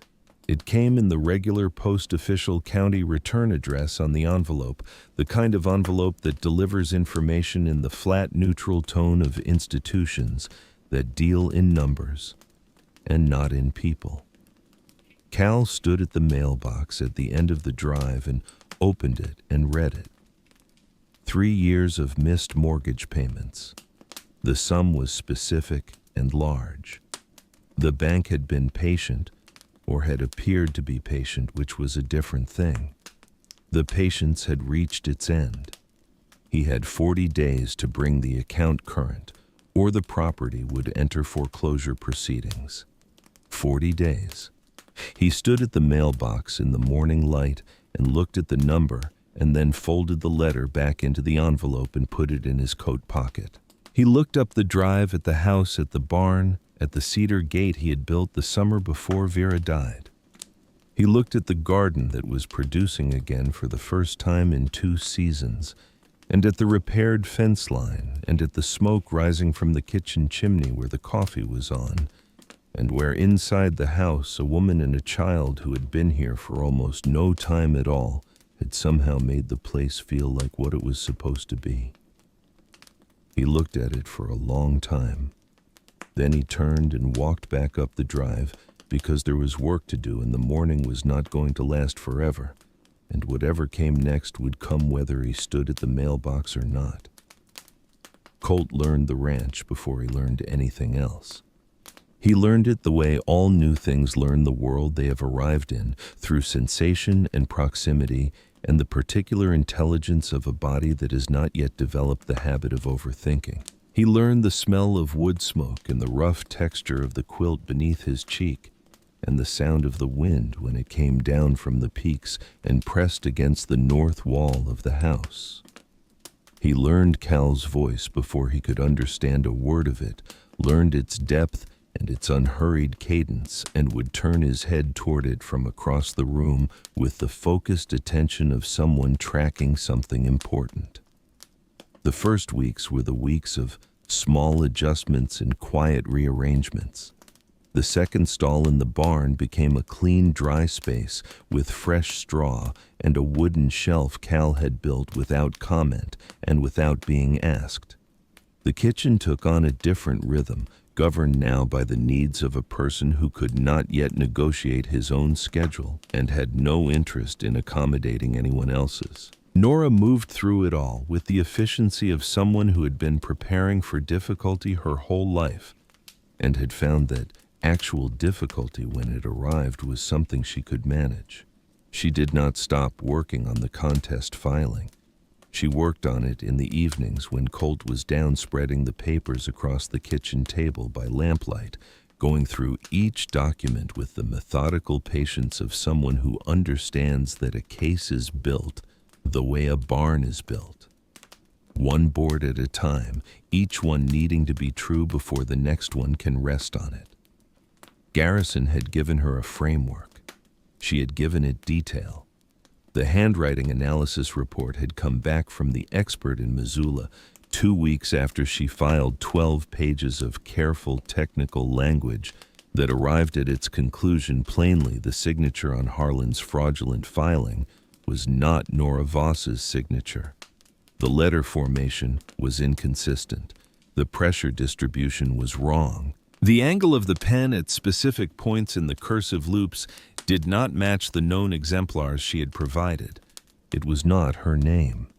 The court date had been set for the second week of January, which was still 8 weeks away when Colt was born, but was now in the first sharp cold of November, only 3 weeks out. On the evening after the bank letter arrived, Cal came to the kitchen table after dinner and sat down. Nora was feeding Colt her attention on the child, but she looked up when Cal sat, because he did not usually sit down after dinner with the posture of someone who had decided to say something. He reached into his jacket pocket and put the letter on the table. Not the bank letter, a different letter. Older paper softened at the folds. She looked at it without touching it. Then she looked at him. "I found it in your papers," he said. "2 days before Colt came. I meant to give it to you sooner. I should have." She transferred Colt to her shoulder and reached for the letter with her free hand. She opened it one-handed carefully. She read it. She read it again. The handwriting was her father's. She had not seen it in years, but handwriting is one of the things you carry without knowing you are carrying it, and she recognized it immediately the way you recognize a voice after a long silence, deliberate and unshowy. A man who wrote the way he did most things practically and without ornament. If you ever lose your way, find Iron Creek, Montana. The man there is good people. Tell him Walt Voss says so. She sat with it in her hand. Colt made a small sound against her shoulder, and she moved her hand to his back automatically and held him there, her palm warm against his spine. "He knew you," she said. "We worked the same county for about a decade," Cal said. "Before he moved south. I hadn't heard from him in years, but he knew the ranch." She looked at the letter. She thought about her father, about the particular mystery of a man she had constructed entirely from absence, about the fact that he had sat in Edna Price's office and spoken about her, that he had stood at a county recorder's window and written her name in a will, that he had written this letter and put it somewhere she would eventually find it, a trail of breadcrumbs from a man who had not known how to be present, but had at the end of his life tried to leave her something that would function as presence. Find Iron Creek, Montana. The man there is good people. She had found it, not because of the letter which she had not known existed. She had found it because she had run out of everywhere else to go. But he had known somehow that this was where she might end up. He had known the way that parents sometimes know things about their children's futures that they cannot explain and do not examine too closely. She folded the letter along its original folds. "Thank you," she said. Cal nodded. He stood up and went to the window and looked out at the dark yard for a moment. Then he turned back. "The bank sent a letter," he said, "this morning." She had been waiting for him to say it. She had seen it in the way he came in from the mailbox that morning, the particular set of his shoulders, the extra beat before he spoke. "How much?" she asked. He told her. She looked at Colt's head, at the fine dark hair against her collar, at the way his breathing had slowed to the rhythm of sleep. She did her own arithmetic, the kind she had been doing quietly for 2 weeks since she had begun to understand the shape of what she would receive from her father's estate. 212 acres, the assessed value her father had filed with the county, the liquid portion of the estate that Garrison had outlined in their last meeting. She had not mentioned any of this to Cal. She had not been ready to. But she had been thinking about it, turning it in her mind the way you turn a thing that is heavy and awkward to carry, and you are trying to find the angle at which it becomes manageable. "When's the deadline, she asked. 40 days. She looked at him. "The court date is in 3 weeks. "I know. If I win, Nora." He said it the way he said most things, level and without drama, but she heard something in it that stopped her. Not distress, not pride exactly, something more complicated than either. "This is my problem," I'm not asking you to solve it. She looked at him steadily. I know you're not asking. He looked back at her. In the lamplight, his face had the particular quality it had in the evenings, the edges of the day's work still in it, but something quieter behind it. The face of a man who had worn the same expression for 3 years of solitude and was slowly, without entirely realizing it, wearing a different one. Let's see what the court says, she said finally. He accepted that.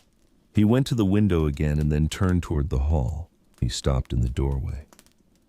Your father was a straight man, he said. Didn't complain, showed up to what needed doing. I always thought well of him. He went to bed. Nora sat at the kitchen table with Colt asleep against her shoulder and her father's letter in her hand, and the lamp making its circle of light in the dark room. And she stayed there for a long time. The second week of December came down cold from the mountains with an early snow that dusted the peaks and put ice on the puddles in the yard each morning before the sun burned through. Colt had found his voice in the way that 4-month-old children find their voices suddenly and with enthusiasm in the house that had been quiet for 3 years, had taken on a different acoustic entirely. He had also found Cal's thumb, which he would grip with a seriousness that seemed disproportionate to his size, pulling it toward his mouth while regarding Cal's face with the intense scrutiny of someone conducting an evaluation. Cal had begun checking on him at night. Nora knew because she was a light sleeper and heard the particular soft creak of Cal's step in the hall past midnight, and the small sounds from the back room that meant he had looked in on the child, and then the sound of him returning to his own room. She did not say anything about this. She simply noted it the way she noted the full water bucket and the cut firewood and the lighter broom as part of the ongoing and unspoken language of a man who cared about things but had learned to express it through action rather than declaration. 2 weeks before the court date, Harlon came back. It was late afternoon, the light already going gold and long in the way of short December days, and Cal was in the near pasture checking the fence line when the dark green pickup came up the drive. Nora saw it from the kitchen window. She set down what she was doing and picked up Colt from the blanket on the floor where he'd been conducting his ongoing investigation of his own hands, and she went to the porch. Harlon got out alone this time. No deputy, no attorney, just Harlon in his collared shirt and the particular walk of a man who has decided to try a different approach. He looked at her on the porch. He looked at the child in her arms. Something moved through his face. She could not have named it precisely. It was not softness.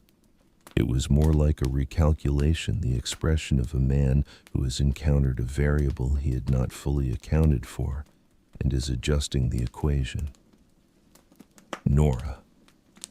The warmth was gone. He was not bothering with it today. I need to talk to you. Then talk, she said. He looked around the yard, at the repaired fences, the cleared garden beds, the new wood stacked against the barn. He looked at the house. He looked at Cal's truck in the drive. This man's ranch is going to be taken by the bank in 5 weeks, he said. You know that. I know it. You're going to be right back where you were, out on the road with a baby this time. She looked at him without expression. I'm offering you a way out, Harlon said. Drop the contest, sign the original document. I'll give you $30,000 cash and a clean start somewhere with enough to get on your feet. You take the baby and go. Nobody chases you. Nobody comes after you. He paused. Or you fight this in court, lose, get evicted from here when the bank forecloses and end up with nothing. Your choice. Behind her, she heard the screen door and then Cal's step on the porch boards. She had not heard him cross the yard.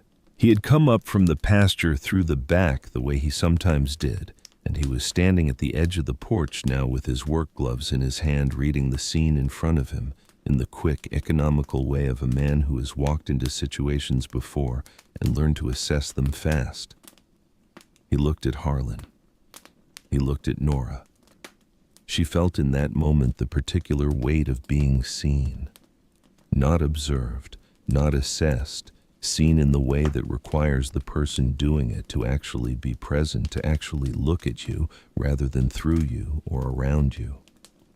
Cal was looking at her with the steady, patient attention she had come to understand over months of shared mornings and shared silence and shared evenings by the lamp. He was not going to speak first. He was not going to step in front of her. He was simply there the way a good fence is simply there, not blocking anything, just defining what is solid. She turned back to Harlon. "You drove 2 hours to offer me $30,000, she said. Harlon said nothing. That means what I'm owed is worth a great deal more than $30,000. She shifted Colt to her other hip. And you know it. That's why you're here. Not because you're trying to help me, because you're scared. Harlon's jaw tightened. The practiced reasonableness was entirely gone now. Beneath it was the face she actually knew, the face that had looked at her across the kitchen table in the house she grew up in, the face that had calculated her worth and found it to be a manageable inconvenience. "You don't have the money to fight a legal battle," he said. "Garrison charges by the hour. You've been here, 5 months? 6. What have you got?" "Enough," she said. "And when this place goes to the bank?" "That's not your concern," Cal said. His voice was exactly what it always was, quiet and final. "She gave you her answer." Harlon looked at him. The calculation happening behind his eyes was visible.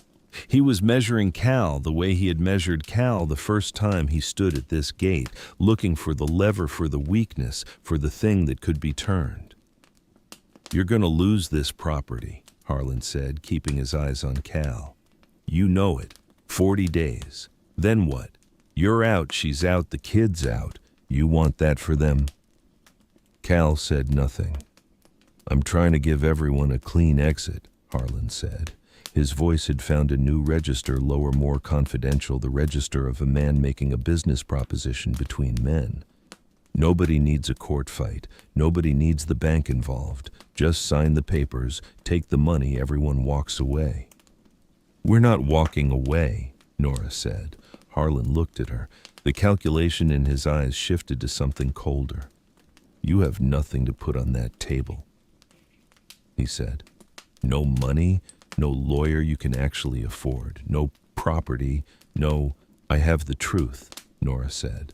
"And I have a handwriting expert from Missoula who has already submitted a 12-page report to the court confirming that the signature on your filing is not mine." She watched him absorb this. "I have Edna Price, who has known my family for 30 years, ready to testify. I have Philip Garrison, who has been practicing law in this county longer than you've been in it, and who is representing me at a rate I can manage." She held Colt a little closer. "And I have my father's handwritten will, properly witnessed and notarized, filed with the county recorder 6 months before he died, in which he left everything he owned to me." The yard was very quiet. A horse moved in the barn. The creek made its sound from the ravine. Harlon stood at the foot of the porch steps and looked up at her. She looked back at him. Colt, indifferent to the proceedings, made a small conversational sound and grabbed at Nora's collar. "You were in my house," Harlon said finally, and his voice had lost its last pretense of management. "You ate at my table. I let you stay." "You threw me out," Nora said, with a bag and 2 days and a tone of voice that made clear there was no appeal. "Don't rewrite that." He stared at her. "You can leave now, Harlon," she said. He stood there for another moment. She could see him working through it, running the numbers one final time, looking for an angle that he had missed. She watched him not find one. She watched him understand that the woman on this porch was not the girl who had sat at his kitchen table, that something had happened in the months between that table and this porch, something he had not anticipated when he handed her a bag and told her she had 2 days. He turned and walked to his truck. Neither Nora nor Cal moved until the truck had reversed down the drive and turned onto the valley road, and the sound of the engine had faded and then been gone long enough to be sure it was not coming back. Then Nora sat down on the porch step. Not from weakness, just from the need to be at a different height for a moment to let the ground be closer. Colt looked at her face with the interested, evaluating expression he wore when he was trying to understand something that his current vocabulary could not process. Cal sat down beside her. The evening was coming in from the east, the sky deepening from pale blue to something richer, and the first stars were beginning to show above the eastern peaks. The temperature was dropping the way it drops at elevation as the sun falls quickly and without apology. "He won't come back," Cal said. "Not a hope, an assessment." "No," Nora agreed. "He's done." They sat on the porch steps in the cold and watched the stars come in and said nothing else. The court date fell on a Thursday in the second week of January. The night before, Nora fed Colt and put him down and sat at the kitchen table with all the papers in front of her and went through them one final time. Not because she did not know them. She had gone through them so many times that she knew them the way she knew the layout of the kitchen in the dark, by feel and by position and by the specific weight each one had in her hands.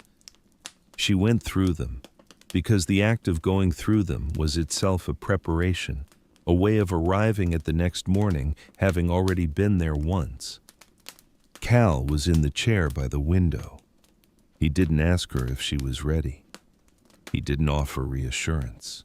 He simply stayed in the chair with the harness strap he was resoling and worked his way along the length of it in the lamplight, and the kitchen held them both the way it had learned to hold them over 6 months of shared evenings, making room without requiring comment.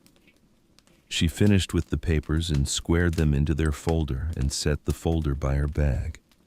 "You don't have to come," she said. "I can take Decker." "I'll drive you," he said. "It might take most of the day." "I know." She looked at him. He was looking at the harness strap, working the needle through with the particular focused patience he brought to everything his hands did. "Cal." He looked up. "Thank you," she said. "Not for tomorrow. For all of it." He looked at her for a moment with that steady, gray-eyed attention. Then he looked back at the harness. "Get some sleep," he said. She did. The drive to Colton took 20 minutes in Cal's truck, the road clear and frozen in the January morning, the mountains on either side carrying their snow as they carried everything without comment. Colt rode in Nora's arms, bundled in the blue blanket Edna had given them, observing the passing scenery through the window with the ruminative expression of a person encountering the world at a new angle. They arrived early. Garrison was already outside the county building when they pulled up, his breath making small clouds in the cold air. His briefcase at his feet, his reading glasses on the cord around his neck. He shook Nora's hand and looked at Colt once, and then looked back at Nora with the efficient nod of a man who has assessed the situation and found it ready. Harlon's attorney was a man from Billings named Crestwood, younger than Garrison, better suited, carrying the particular energy of someone who had been hired to win and was accustomed to winning. He was already inside at the defendant's table when Nora walked in, and he looked at her with the brief calibrating glance of an opposing counsel taking a first reading. Harlon sat beside him. He looked at Nora once when she came through the door. Then he looked at the table in front of him and didn't look at her again. Cal took a seat in the gallery with Colt. The judge was a woman in her late 50s named Howell, with reading glasses of her own, and the patient, unimpressed manner of someone who had been listening to people try to take things from each other for a very long time, and had developed the particular wisdom of knowing, usually, before either party had finished their opening argument, exactly what was happening in front of her. She called the court to order. Garrison presented the case with the methodical efficiency of a man who knows that clarity is its own persuasion. He walked through the timeline, established the facts of Walt Voss's will, entered the probate filing and the handwriting analysis report into evidence, called Edna Price to the stand. Edna sat in the witness chair with her hands folded in her denim-aproned lap and answered each question in the same practical, unhurried tone she used for everything, the tone of a woman who has nothing to perform and nothing to hide and no interest in either. She confirmed that Walt Voss had come to see her in the months before his death. She confirmed what he had said about his daughter. She confirmed that she had known the Voss family for over 30 years. And that she had been present at the birth of Nora Voss and would recognize her handwriting because she had watched the child learn to write at the kitchen table of a house she had visited many times. She looked at the document Garrison held up. "That is not Nora's handwriting," she said. Crestwood cross-examined her with the professional thoroughness of someone doing his job. He didn't shake her. She was not shakeable in the way that a mountain is not shakeable. Not because it is rigid, but because it is rooted too deeply for surface pressure to matter. The handwriting expert testified by written report, each finding read into the record by Garrison in the flat. Careful language of scientific analysis, 17 specific inconsistencies between the signature on Harlon's filing and the known exemplars provided by Nora, the letter formation of the capital 5, the pressure pattern on the ascending strokes of the N, the distinctive loop in the double S of the last name that Nora had formed in a specific and idiosyncratic way since childhood, and that the forged signature had approximated but not matched. Crestwood objected to several points. Howell sustained 2 of them. The analysis stood. Then Garrison called Nora to the stand. She had not known this was coming. He had not told her. She looked at him from the plaintiff's table, and he gave her the small, precise nod of a man who has made a decision about how to finish a case. She stood up. She transferred Colt to Cal in the gallery without looking at Harlon. She walked to the witness chair and sat down and faced the room. Garrison asked her 4 questions. Was this her signature on the document filed by Harlon Voss on the date in question? No. Had she ever signed any document relinquishing her inheritance rights to the estate of Walt Voss? No. Had Harlon Voss informed her of her father's death and the existence of a will? Num. When and how had she learned of her father's death and the will? From Edna Price at a medical appointment 2 months after her father had died. Then Garrison sat down. Crestwood rose for cross-examination. He was measured and deliberate. He asked about her living situation, establishing for the record that she had been residing at the Iron Creek property as a non-owner.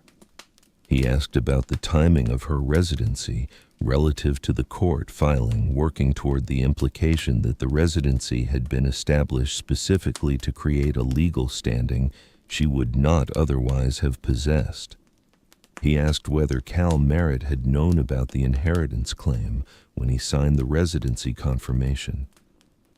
Yes, Nora said. Crestwood paused. He had expected a different answer, or perhaps the same answer with defensiveness attached to it. He got neither. He knew, Nora said. He knew everything. He offered his address anyway. She looked at Crestwood with the same level directness she had looked at Harlon over the gate on that Tuesday morning weeks before. He offered it because it was the right thing to do, not because of the inheritance. He didn't need anything from me. He has a 400-acre ranch and a working income and a life that existed long before I walked through his gate. He offered his address to a woman who was alone and needed it. She paused. You're welcome to ask him yourself. Crestwood looked at his notes. He asked 2 more questions, neither of which went where he had hoped they would go. Then he sat down. Judge Howell looked at the papers in front of her for a long moment. The courtroom was quiet. Outside the narrow windows, the January sky was white and motionless, the mountains behind it lost in cloud. Howell took her glasses off and set them on the bench. She spoke for 6 minutes.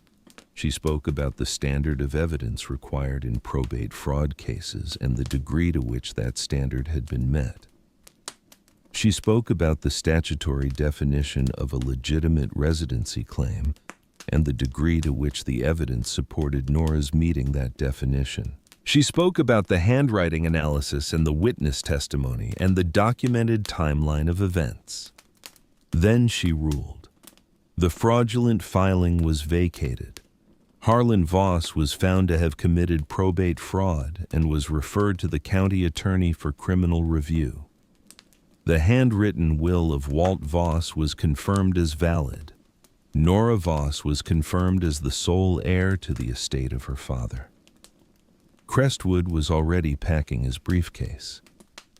Harlon sat very still for a moment at the defendant's table. Then he stood up, and without looking at anyone in the room, he walked out through the side door, and the door closed behind him with a sound that was neither dramatic nor final. Just the ordinary sound of a door that has served its purpose.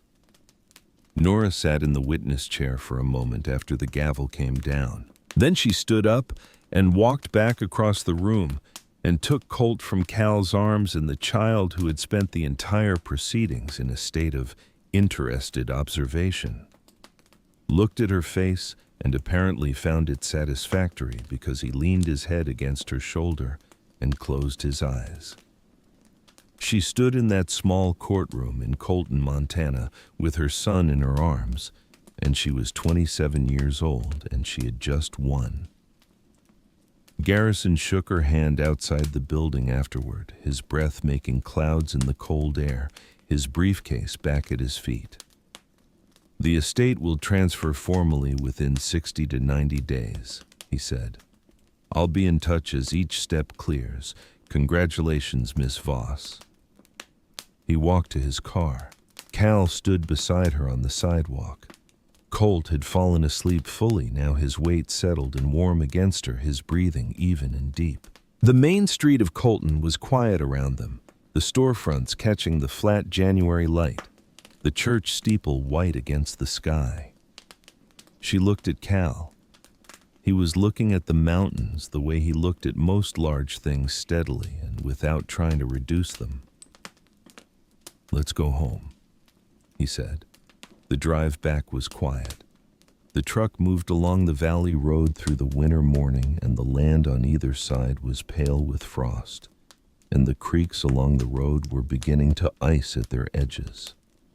Colt slept the whole way, the deep total sleep of a child who has decided the world can manage itself for a while. Nora looked at the land passing outside the window. She thought about her father. She thought about the 212 acres in the eastern drainage that were now legally hers. She thought about the fence line that touched Iron Creek at its eastern boundary. She thought about the letter in the old paper with the deliberate, unshowy handwriting. Find Iron Creek, Montana. The man there is good people. She had found it. She was going home to it. 3 days later, Cal came into the kitchen for the morning coffee and found a piece of paper on the table beside his mug. He stood there for a moment looking at it before picking it up. It was a payment confirmation from First Mountain Bank printed on their letterhead.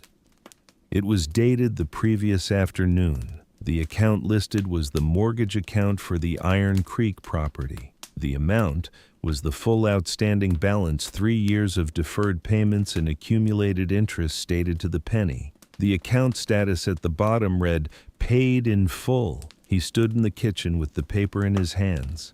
The fire was already going in the stove. The coffee was done. From the back of the house came the small sounds of Colt's morning deliberations. Nora came from the hall with Colt on her hip, moving toward the stove to check on the coffee. She looked at Cal looking at the paper, and she kept moving toward the stove. She poured 2 mugs, set one on the table beside him, and stood at the counter. He looked at the paper for a long time. He set it down. He looked at her across the kitchen.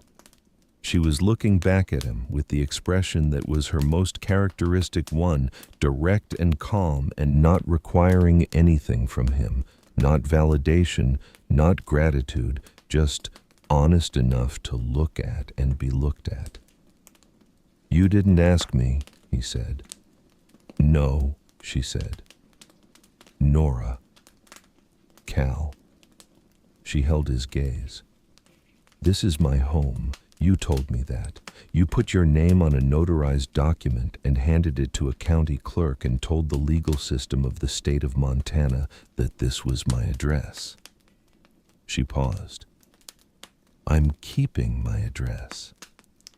He looked at the paper on the table. He looked at it for long enough that the silence became its own kind of conversation, the kind that does not require words to be understood. Then he picked up his mug. She turned back to the counter. That was all. The rest came in the way things come when the pressure has been removed, and what remains is the actual shape of a life. It came gradually and without announcement, the way a garden comes back after a hard season, not all at once, but one thing at a time, each small return making the next one more possible. The 212 acres of Walt Voss's land were formally transferred in early March. They were good acres, pasture and timber, 3 creeks with water rights road access on the eastern boundary. Garrison walked Nora through the transfer documents at his desk with the same methodical patience he brought to everything, and she signed each page in her own handwriting, the distinctive loop of the double S fully herself. She and Cal walked the fence line between the properties on a morning in late March when the snow was pulling back from the lower elevations and the first green was pushing up through the brown. They walked without particular ceremony, just 2 people covering ground together, noting where the fence needed attention, where the creek ran through from her land to his, where the timber changed character at the ridge. At the top of the eastern ridge they stopped. The whole valley was visible below them, Iron Creek property, and Walt Voss land running together in the way that adjacent things do when the only boundary is a fence line that was always more administrative than real. The mountains stood around it in their permanent arrangement. The creek caught the morning light far below. "We could take that fence down," Nora said. Cal stood beside her looking at the valley. "If you wanted to. It doesn't make sense to have it. The land runs together." "It does." She looked at him. "Is that a yes?" "It's a yes." She looked back at the valley. "Then we take it down in spring." The fence came down in April, a weekend project that involved Cal and the post puller, and a methodical working of the line from south to north. And by the end of the second day, the boundary existed only on the paper in Garrison's filing cabinet, which was exactly where it belonged. The ranch that emerged from this was a different thing from either property alone. It had more pasture than Cal had worked in years, more timber, more water. It had room for the herd he had sold off 3 years ago. And he began carefully and without rushing to think about bringing animals back. A few cattle first, then more. He walked the land in the early mornings the way he had walked it before, with the attention of a man who is reading something he needs to understand. Colt grew. He grew in the accelerated, relentless way of children in their first year each month, producing a version of him that made the previous version seem almost theoretical. He moved from the blanket on the floor to a determined and hazardous crawl that expressed particular interest in the area around the wood stove, which required the installation of a low fence that Cal built over a weekend from leftover lumber without being asked. He pulled himself upright against the kitchen chairs and regarded the standing world with the expression of someone who has suspected this perspective existed and is vindicated to find it real. He had Cal's undivided attention whenever Cal was in the room. It was not a thing Cal had decided. It was simply how it went. You could not be in the same room as Colt and not be aware of him because he was aware of you with a completeness that demanded reciprocity. He had dark eyes that tracked movement and voice with the focused intensity of someone doing important work, and when he found something that satisfied his investigation, he would produce a sound of approval that was not quite a word yet, but was clearly a precursor to one. Cal's thumb remained his preferred object of investigation. On a Friday evening in June, 6 months after the court date, Nora was in the garden as the day cooled, and Cal was in the kitchen when she came in and found him at the table with Colt in his lap. The child was working on a wooden spoon with the dedicated concentration of someone who believes the object contains information that can only be extracted through direct oral examination. Cal was looking out the window at the garden where Nora had just been, and in his face was something she had seen growing there slowly over months. A kind of ease that had not been there when she arrived, a quality of presence that was different from the careful, self-managed distance he had maintained through the winter. She stood in the doorway for a moment without him noticing. Cal looked down at Colt. The child looked up from the spoon and found Cal's face and broke into the broad, comprehensive smile that was his most reliable expression, the one that seemed to involve his entire body. Cal made a sound, low, almost inaudible, something between a breath and a word, the sound of a man surprised by something he did not know he had been hoping for. She went to the sink and washed her hands and did not say anything, because some things are better witnessed than commented on. The evenings in summer were long at that elevation, the light lasting past 9, and they had developed the habit of sitting on the porch after Colt was down in the easy, uncrowded silence that had been theirs since almost the beginning. The mountains were different in summer green to a higher line, and the valley below was that deep saturated green of mountain grass when it has had enough water, and the creek could be heard from the porch if you were quiet. On one of those evenings in the last light of a July day, Nora said, "I've been thinking about what to do with the eastern parcel, the timber acreage, the pasture section below the ridge." He looked at her. "What are you thinking?" She had been thinking about it for a long time. She'd been thinking about it since the morning she sat in Edna's small room and heard the word heir, and understood for the first time that her father had thought about her.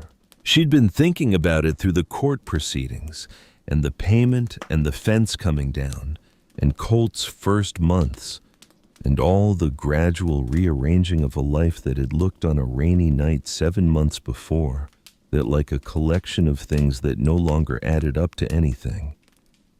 "I want to build something permanent there," she said. "Small cabins, maybe 3 of them. A garden. A place where women can come who need somewhere to land, somewhere with work to do and people who won't ask too many questions." She paused. "The way this was for me." Cal was quiet for a moment. "That's going to take a few years to build right," he said. "I know. You'd need to think about the legal structure. A non-profit, maybe, or a land trust. Garrison would know the right approach." "I know. It's a good idea," he said. She looked at him. He was looking at the mountains. In the evening light, his face had the quality she had come to think of as his most essential quality. The patience of someone who has learned to trust time, who has stopped fighting the pace at which things develop and has found something like peace in it. It's what he would have wanted, she said. My father. She paused. And it's what I want. He nodded. The creek spoke from the ravine. A nighthawk made its sharp electronic cry somewhere above the tree line, and the sky had gone to the deep layered blue that comes just before the stars. She looked at the mountains. He looked at the mountains. After a while, she said, Cal? Yeah. I'm glad I stopped at that gate. He was quiet for a moment. So am I, he said. The summer ended. The fall came with its particular light and its particular smell. The dry sweetness of the mountain grass curing in the cooling air, the aspens going yellow on the higher slopes, the mornings carrying a cold edge that the afternoons had not yet agreed to. Colt was walking by then, a determined and optimistic forward lurch that he applied to all surfaces without discrimination, and the house had rearranged itself around him in the way that houses rearrange themselves around people who have decided to stay. He learned the wind, not the word for it yet, but the thing itself. He had a habit on the mornings when he was on the porch of stopping whatever he was doing and turning his face toward the north with a stillness that seemed too deliberate for a 1-year-old. Nora noticed it first. Then Cal noticed it. One morning in September, Cal crouched down beside him on the porch, and they both faced north into the light wind coming down from the peaks. Cold's coming, Cal said. Low, and even talking to the child the way he talked to the child, as if he were a person capable of taking in information and doing something with it. You can feel it in there, behind the warm part.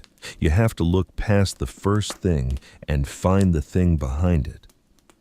Colt turned and looked at Cal with the comprehensive attention he gave to things that mattered. Wind talks, Cal said. You have to learn its language. Colt looked back at the north. On the first Saturday of October, a car came up the valley road that Nora did not recognize. It stopped at the gate. The door opened. A woman got out. She was younger than Nora had been when she came here, somewhere in her early 20s, wearing a jacket that was too light for the mountain cold, and carrying a bag that had the particular look of a bag that had been packed in a hurry. She stood at the gate with the posture of someone who has used up most of what they had getting to this point, and is not certain they have enough left for whatever comes next. She looked at the house for a long moment. Nora watched from the kitchen window. Colt was at her feet, pulling himself upright against her leg to see what she was seeing out the window.